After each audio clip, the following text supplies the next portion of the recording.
maar echt goed werken. Die flikt. Dat zal ik eerlijk zeggen, hè. Maar kijk goed met inslikken, hè.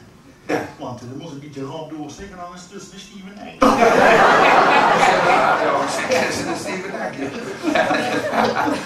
Met zo'n dan kunnen ze wel lachen, maar als ze dan met zitten, dan is het toch wel een zwaar probleem. Ja, dat dacht ik. Ja, zoals een kunstgebied hebben. Ja, dat kan zo niet zo makkelijk. Dat kan ze helemaal niet.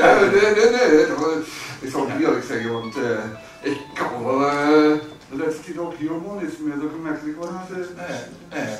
Ik ben ook in de valse tijd. Ja, dat is op zich allemaal niet zo erg. Een beerpens, dat is wel erg. Ze mogen niet af vakantie. Ja, als je die buurtjes in, dan denk je van, ja, dan geeft het de slechte kantje met de zon.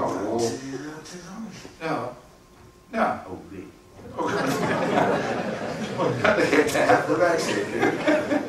Is het weer een tafel weg. Dat zou niet gek zijn, wat zou dat doen natuurlijk komen? Ja, weet je wel, ja. Dat was allemaal... Zorg maar voor mezelf. Zo is het zo lang voor de eigen dvd'tje op gezet. Ja, dat is goed. Ja. Dat is wel gezellig zo. Ja, warm vind ik die ook, joh. Vol luve ruimte, kijk je leuk. Ja. Mevrouw, dat weet je wel, ja.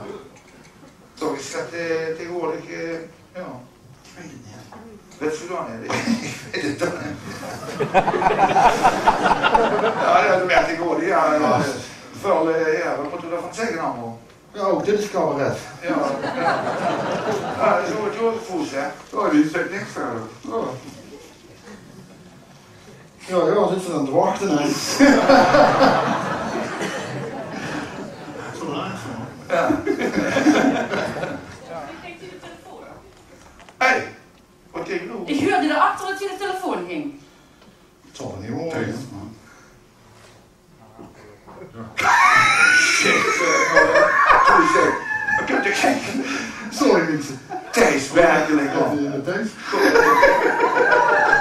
Toch van die eskemet en dat het ding die ze zegt. Ja. Dat was nog gewoon geleden, hoor. Ja, dat was zelf. Nou, ik heb een half oor. Ja?